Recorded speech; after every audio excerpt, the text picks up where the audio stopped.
좌우로 한번 인사하겠습니다. 오늘 미국에서 어머니 주일, 어머니 날로 지키는데 해피 마더스 데이. 우리 모든 어머니들에게 한번 축복해 주시고 인자해 주시길 바랍니다. 오늘 하루만큼이라도 가족들과 아주 복된 시간 가질 수 있기를 바랍니다. 어버이 주일을 맞이해서 특별히 오늘 좀 너무 성경적으로 딱딱한 말씀보다는 좀 제가 좋아하는 소설인데요. 엄마를 부탁해라는 소설을 중심으로 거기에 정말 성경이 우리에게 알려주는 가정의 귀한 사랑의 원리가 담겨 있기 때문에 특별히 이 소설 이야기를 좀 많이 하면서 말씀을 전하려고 합니다. 이 소설이 주가 아니고 말씀이 주니까 정신 바짝 차리고 그렇게 말씀을 경청해 주시기를 바랍니다. 아무쪼록 우리 특별히 아버지 날은 또 미국에 따로 있잖아요. 그러나 이제 교회에서는 어버이 주일로 지킵니다. 여기는 어머니 주일로 나왔는데요. 우리 어머니들 가정을 위해서 그 누구보다도 희생하시고 헌신적으로 가족을 지키고 자녀들 양육하신 여러분들의 헌신에 하나님이 특별히 남은 여생에 더욱더 큰 은혜와 축복을 다하여 주실 줄 믿고 축복합니다. 한 거의 20년이 다 된 것 같습니다. 이 신경숙 씨가 쓴 엄마를 부탁해라는 소설 베스트셀러가 되고 워낙 유명해서 똑같은 내용은 아닌 것 같은데 그거로 아마 드라마로도 그렇게 만들어져 방영이 된 줄로 압니다. 엄마를 부탁해 이 말을 들을 때 얼른 엄마를 부탁해 약간 어색한 느낌이 없지 않아 있습니다. 왜냐하면 우리의 엄마 모르겠습니다.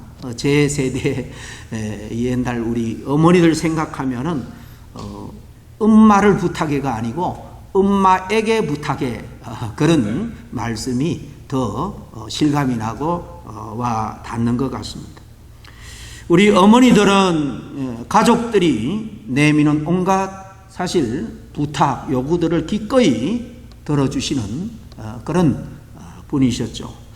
여기 소설에 보면 주인공이 박소녀라는 할머니입니다. 가난한 시절에 정말 어머니들에게는 불가능한 것이 거의 없어 보였습니다. 그리고 자식들이 원한다면 무슨 일을 해서라도 만들어서 자녀들에게 주고 싶은 것이 우리들의 어머니였습니다. 자식들이 부탁하는 것은 그야말로 자기 살을 베어서라도 만들어 주려고 했던 우리 어머니들. 아버지에게는 차마 말할 수 없어도 어머니에 가서는 온갖 비밀들을 털어놓고 의논하고 부탁할 수 있는 그런 어머니였던 것 같습니다. 그래서 우리는 언제나 문제가 생기면 엄마에게 부탁을 해야지 마지막 도움의 보루가 사실 있었습니다. 그래서 우리가 자랄 때는 특별히 아버지의 위치도 중요하지만은 어머니에 대한 사랑 또 어머니에 대한 기대를 가지고 그렇게 잘 성장해 왔던 것 같습니다. 이렇게 보면 저자는 벌써 이 책 제목에서부터 그리고 물론 그 소설의 내용에서 독자들에게 아주 엄밀한 그러면서도 아주 강렬한 메시지를 전하고 싶은 것을 우리는 느낄 수가 있습니다. 간단하게 요약하면 이렇습니다. 일평생 어머니에게 부탁만 하고 산 여러분에게 부탁합니다. 이제는 당신이 엄마를 돌볼 차례입니다. 이미 엄마가 세상을 떠나셨다면 그분을 잊지 마십시오. 아름다웠던 추억들을 떠올리면서 그분을 기억하십시오. 아직 엄마가 살아있다면 그분을 찾아뵙고 돌보시고 엄마에게 고맙다 감사하다는 말을 자주 하십시오. 일평생 그분의 어깨에 지어졌던 짐을 이제 우리가 벗어드려야 합니다. 이제는 한 여자로서 한 사람으로서 돌아갈 수 있도록 나머지 여생을 편하게 그렇게 지낼 수 있도록 도와주십시오. 당신의 엄마를 당신께 부탁합니다. 아마 이 소설의 작가는 우리들에게 아마 이런 메시지를 주고 싶었던 것이 아닌가 그런 생각을 합니다.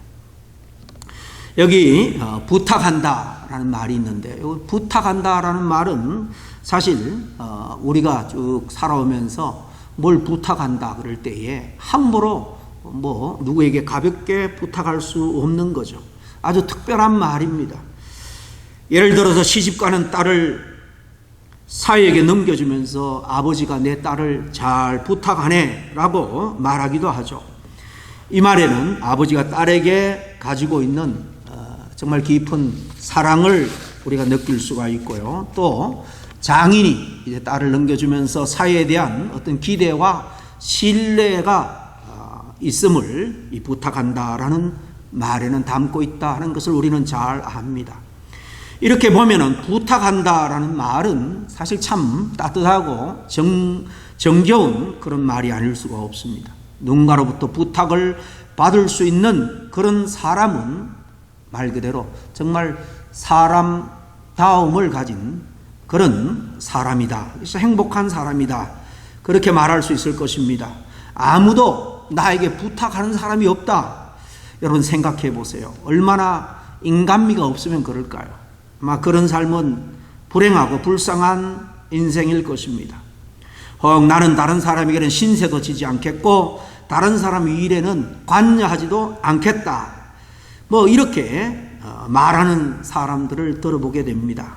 태도가 정말 깔끔해 보이기도 하고 능력 있게 들리지만 사실 그 말에는 전혀 인간미를 느낄 수가 없습니다. 스스로 자기를 고립시키는 그런 불행한 선택일 가능성이 오히려 더 많다는 것입니다.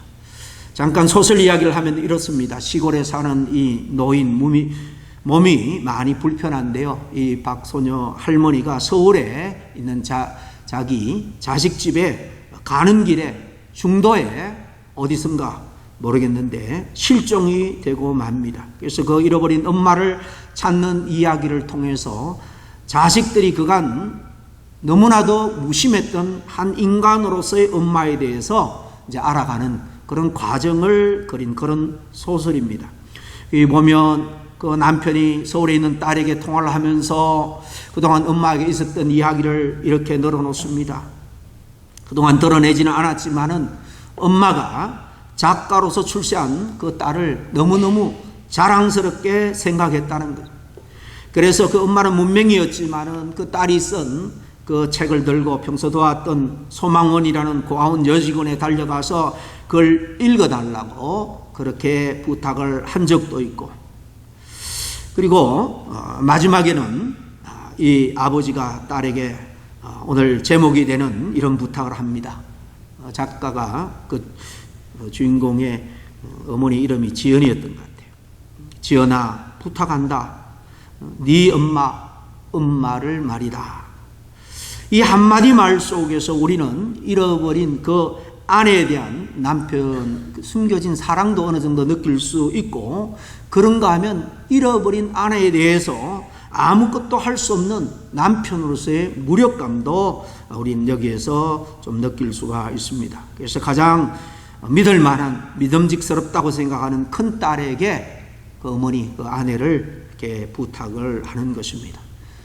책에 보면 큰 딸이 한 번은 이제 로마의 베드로 대성당에서, 오늘 여기 화면에 나오겠습니다만은 그 유명한 미켈란젤로가 조각한 피에타상, 바로 마리아가 십자가에 달려 돌아가신 그 예수님 축 늘어진 모습, 그 상태로 안고 있는 상이죠.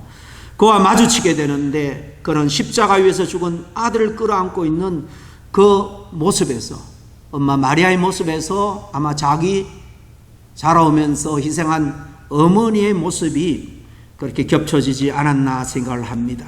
아마 그 모습 속에서 자기의 엄마를 충분히 돌아보게 되었을 거예요. 마리아는 베들레헴에서 아기 예수를 낳았을 뿐만 아니라 십자가에 달린 메시아 되신 예수님을 낳은 분이기도 합니다.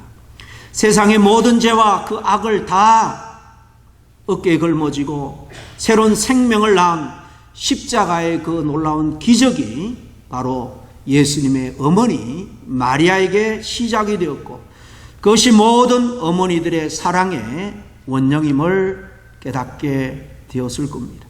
그렇게 한참 동안 피에타상에 사로잡혀 있던 이 큰딸은 성 밖으로, 그 성당 밖으로 나오면서 피에타 앞에서는 하고 싶었지만 하지 못했던 한마디를 독백처럼 내뱉습니다. 엄마를 부탁해. 이 마지막 말은 우리 신자들의 입장에서 보면 아마 하나님께 드리는 기도에 가까운 예마디가 아닌가 생각을 합니다. 이야기의 흐름상으로 보면 작가는 큰딸이 그 피에타상 앞에 무릎을 꿇고 신이시여 정말 제 엄마를 부탁합니다. 제 엄마에게 자비를 베풀어 주소서. 어디에 살아계시는지도 돌아가셨는지도 모를 그 엄마를 향해서 엄마를 생각하면서 하나님께 이렇게 기도하는 장면으로 끝나는 것이 아마 제일 합당하지 않나 생각을 합니다마는 작가는 소설이니까요. 일반 독자들을 대상으로 쓰고 있기 때문에 특정 종교의 색채를 나타내지 않기 위해서 이렇게 선택을 한 것 같습니다. 그 대신에 큰딸이 그 신의 현존 앞에서 인간의 그 실제, 인간의 한계죠. 그것을 깨닫는 동시에 엄마의 사랑이 신의 사랑의 뿌리가 있음을 그가 깨닫고 그 신에게 독백처럼 어쨌든 기도하는 모습으로 그리고 있습니다.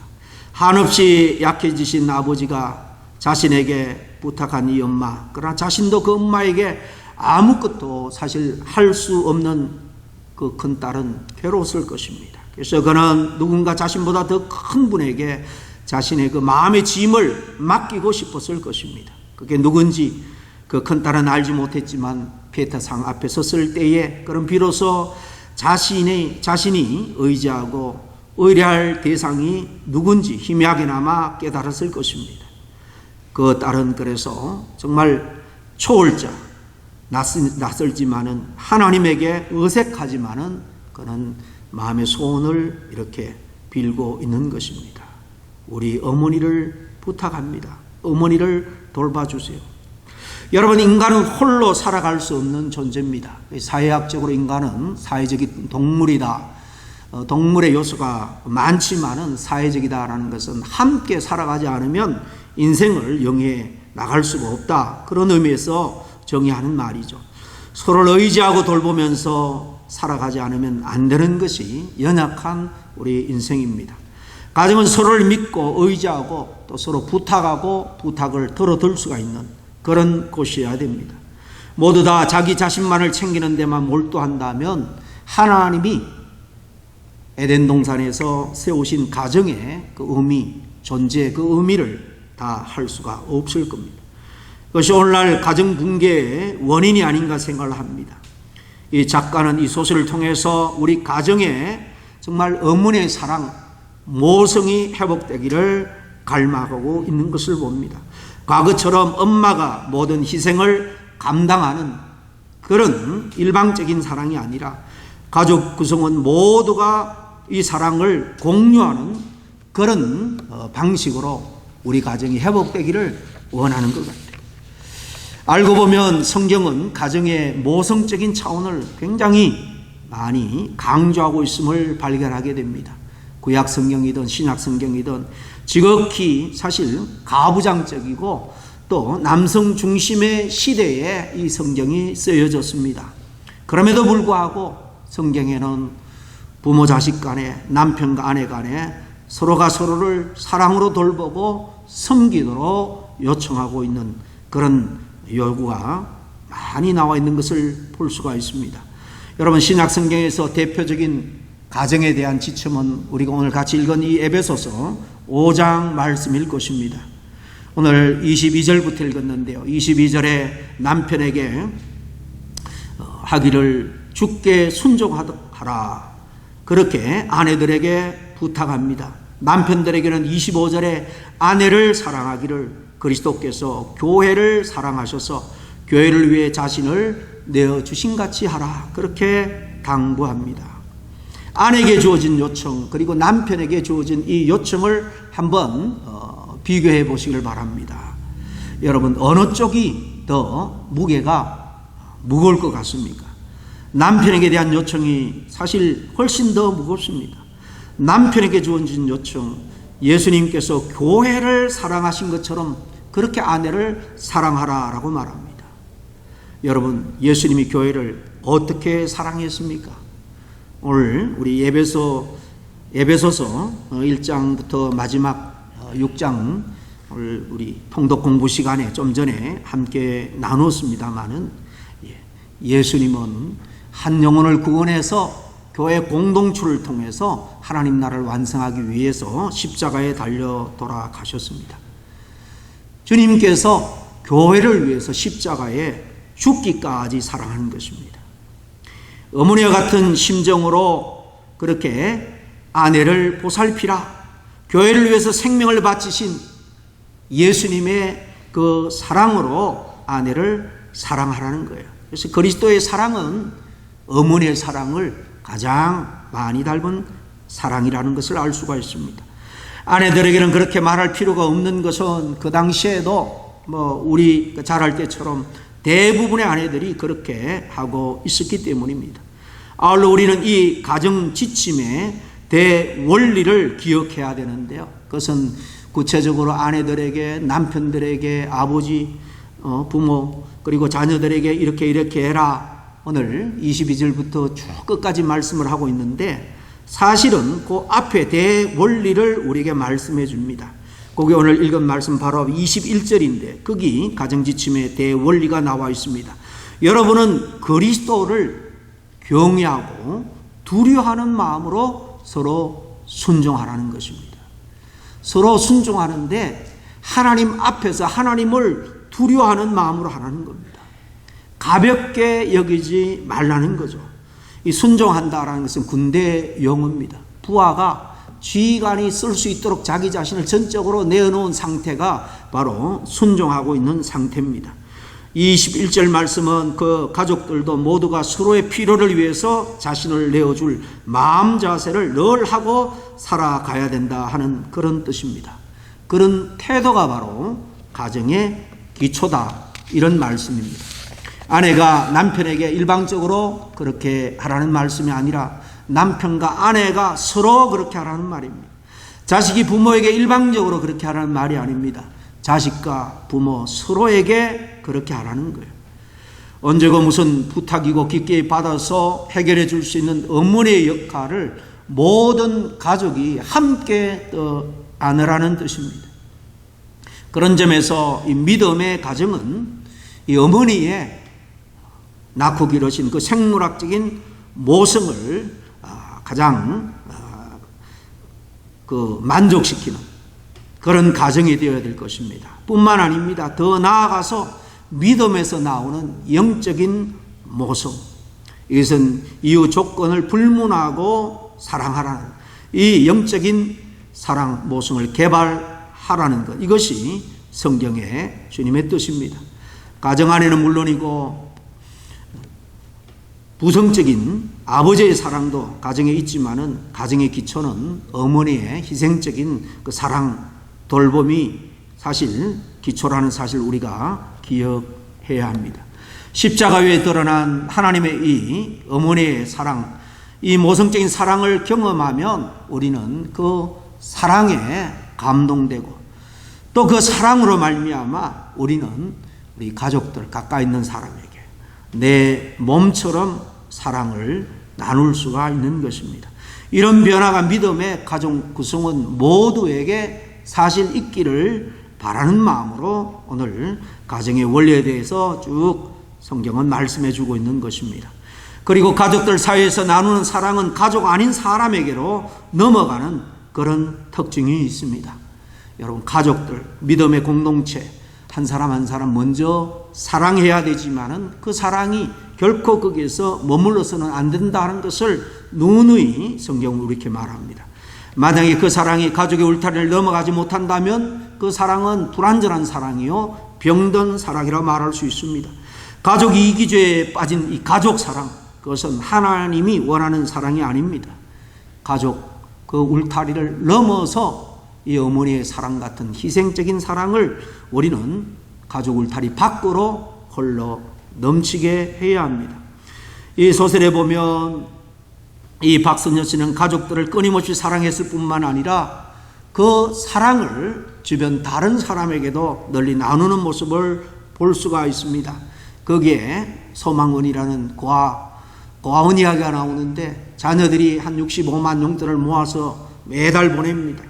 그래서 이 어머니는 남편에게 내 몫을 띄워달라. 그래서 45만 원을 매달 10년간 이 고아들을 도왔다라고 나옵니다.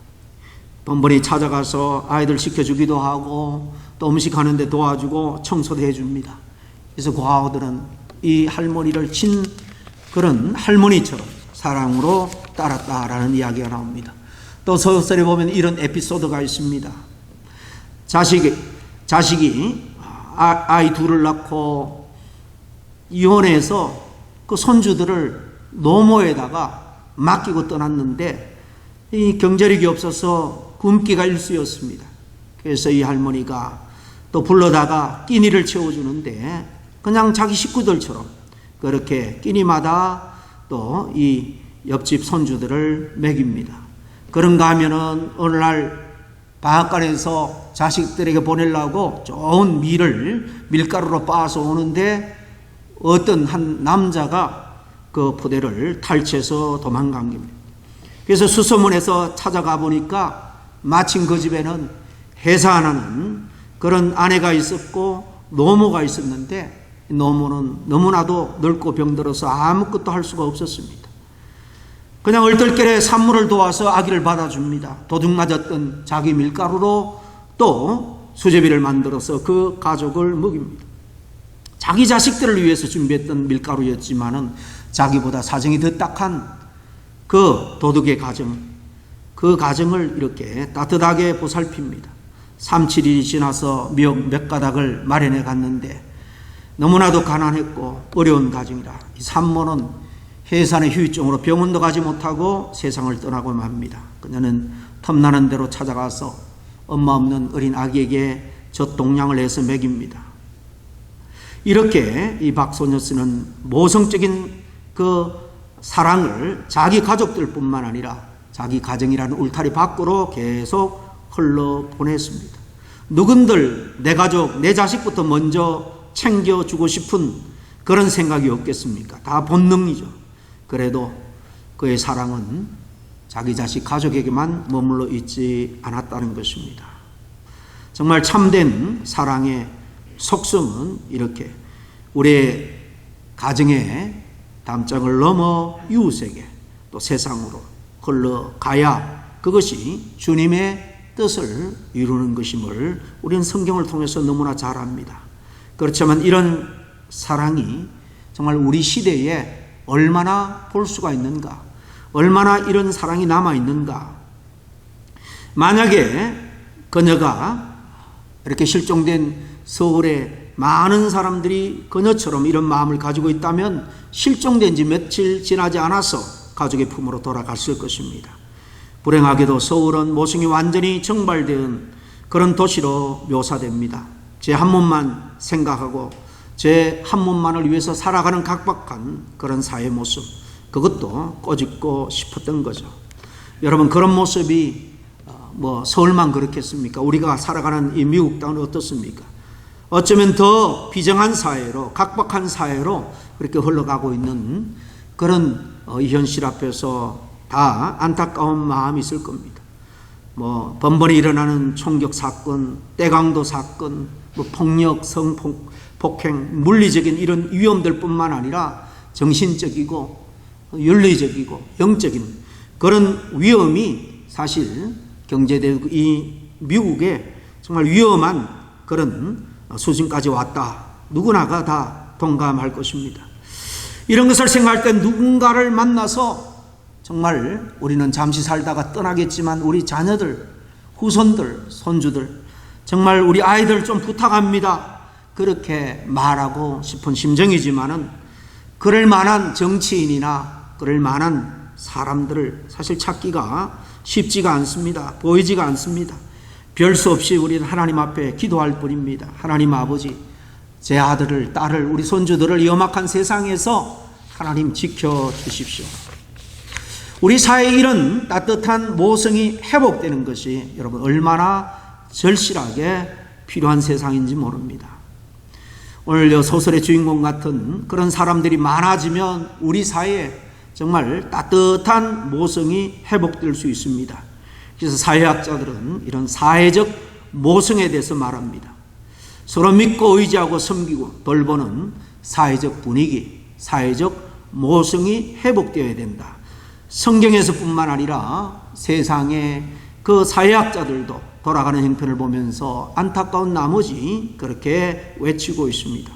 예수께서 내 이웃을 내 몸같이 사랑하라 마태복음 19장 19절에 말씀하신 것은 바로 이런 어머니의 사랑이 울타리, 가정의 울타리 밖으로 넘어 사회적인 모성으로 발현되기를 간절히 바라는 마음에서 내 이웃을 내 몸같이 사랑하라 우리 주님이 그렇게 당부하신 줄로 믿습니다. 또 마태복음 5장 44절에는 내 원수를 사랑하고 너희를 박해하는 사람을 위하여 기도하라. 이 말씀도 그런 의미가 있을 겁니다. 뿐만 아니라 마태복음 25장 40절에 언젠가 봤습니다만 너희가 여기 내 형제 자매 가운데 지극히 보잘것없는 사람 하나에게 한 것이 곧 내게 한 것이다라고 말씀하실 때 우리 주님은 정말 이 어머니의 따뜻한 사랑이 가득한 사회를 생각하면서 먼저 구원받은 우리들이 선한 영향력을 끼치라 그렇게 우리에게 말씀하고 있는 겁니다. 가정에서의 모성의 회복은 그리고 사회에서의 모성의 회복을 우리가 함께 생각하면서 믿는 사람으로서 우리는 또 하나 생각할 것이 있습니다. 바로 교회의 모성이 바로 그것입니다. 알고 보면 교회는 근본적으로 엄마의 사랑이 가득한 공동체입니다. 저는 페미니스트는 아닙니다만은 성경을 자세히 읽어보면 정말 하나님의 사랑, 우리 예수님의 사랑이 우리가 당장 느낄 수 있는 사랑 중에서는 어머니의 사랑, 이 모성을 가장 많이 닮았다 하는 것을 알 수가 있습니다. 이 대목에서 우리가 생각할 때 성경 이야기 하나가 떠오릅니다. 예수님께서 십자가에 달려 돌아가실 때 이제 죽음의 언덕을 넘기 직전입니다. 온갖 고난과 고통 가운데 물과 피를 다 흘리고 기력이 없는데 옆에 정말 고난과 고통 속에서 죽어가는 아들을 보고 탄식하고 절규하는 엄마 마리아를 발견합니다. 그때 예수님이 힘을 내어서 그 어머니에게 말합니다. 옆에 있는 그 제자 요한을 가리키면서 어머니, 이 사람이 이제 어머니의 아들입니다. 그리고 요한에게 말합니다. 요한아, 내 어머니를 잘 부탁하네. 성경에는 정확하게 이분이 내 어머니다 이렇게 말하지만은 이 어머니를 사실 부탁하는 그런 의미에서 말씀하고 있는 것이 분명합니다.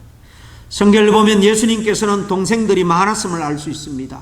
초대교회 예루살렘 교회의 수장은 친동생 야고보였음을 사도행전은 우리에게 가르쳐 줍니다. 또 신약 성경 여러 27권 중에 짧은 유다서라는 게 있습니다. 이 유다가 쓴 거예요. 이 유다가 바로 예수님의 육신의 동생입니다. 생전에는 그 형을 하나님의 아들 메시아로 믿지 않았지만 부활 성천한 다음에 친동생 유다도 예수님의 제자가 되어서 유다서를 남겼습니다. 여동생들도 있었음을 성경은 암시해주고 있습니다. 그러니까 예수님은 이 제자 요한에게 부탁하기 전에 친동생이 있었지만은 이 어머니를 이 제자 영적인 이제 교회의 기둥이 될 요한에게 부탁을 합니다. 이 사건을 통해서 예수님은 새로운 가족을 만들고 계셨다 하는 것을 우리는 짐작할 수 있습니다. 혈연을 뛰어넘는 가족을 새로 만드신 거예요. 이것이 바로 교회의 최초의 모습입니다. 십자가 위에서 예수님은 교회를 만드셨어요. 교회를 창조하셨습니다. 그래서 하나님이 삼일체 되신 예수님이 신이 만든 이 땅의 공동체는 바로 가정과 바로 교회 둘밖에는 없습니다. 그 교회의 존재 이유는 바로 서로 사랑으로 돌보는 거예요. 그래서 그 예루살렘 교회 초대교회는 사랑으로 서로 유무통통하면서 잘 돌보았다는 것을 사도행전은 우리에게 기록으로 남겨주고 있습니다. 교회라는 것은 하나님의 사랑으로 서로 연합할 뿐만 아니라 서로 약한 자들을 살피고 돌보아야 하는 것입니다. 교회는 처음부터 이렇게 부모의 어머니의 따뜻한 희생적인 사랑이 가득한 곳이어야 한다는 것입니다. 그래서 고대로부터 교회를 말할 때에 교회는 항상 영적인 어머니로 그렇게 표현을 했습니다. 성령의 능력을 통해서 복음으로 인해서 이제 영혼이 새로 태어나죠. 새 사람을 낳습니다. 그리고 그 어린 영혼을 그리스도의 사랑과 교훈으로 잘 키워내는 것이 바로 이 교회이기 때문입니다. 우리가 세례를 받고 한 교회의 교인이 될 때 우리는 새로운 가정을 얻은 것입니다. 예수 그리스도를 주님으로 고백하는 우리 모두는 우리는 창조주 하나님을 한 분 아버지로 모십니다. 육신의 아버지도 중요합니다. 그러나 그보다 더 근원적이고 영원한 분은 바로 우리 아버지 하나님입니다. 육신의 아버지 이 땅에 사는 동안 우리를 길러 주셨습니다. 그러나 이 땅에 사는 날 뿐입니다. 길어봐야 80년, 100년입니다. 누구나가 하나님 앞에 다 가게 되는데 그때는 이 땅에서 믿음 생활하며 승리한 모든 영적인 가족들, 바로 교회 공동체에 속한 지체들이 영원한 나라의 영원한 가족으로 하나님 아버지를 모시고 정말 형제 우애를 마음껏 나누면서 복된 삶을 영위하는 곳이 바로 하나님의 나라입니다. 그 영원한 하나님 나라에서의 영적 가족됨을 우리는 이 땅 그림자가 되는 이 교회에서 함께 나누고 맛보고 살아야 됩니다. 우리가 아버지를 아버지라고, 하나님을 아버지라고 그렇게 부르지만 그분의 사랑은 이 아버지의 사랑보다는 희생적인 엄마의 사랑에 더 가깝습니다. 특별히 예수님의 말씀을 보면 하나님의 모성적인 그 어머니의 사랑이 두드러집니다.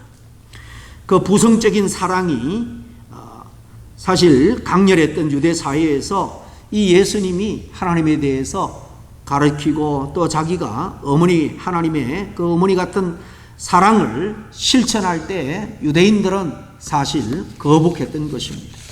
하지만 신구약 성경을 잘 읽어보면 하나님의 사랑은 병아리를 품고 있는 그 암탉의 모습으로 그려지기도 하고 젖된 아이를 품고 있는 어머니의 그 사랑과 같다라고 시편 기자는 그리고 있습니다.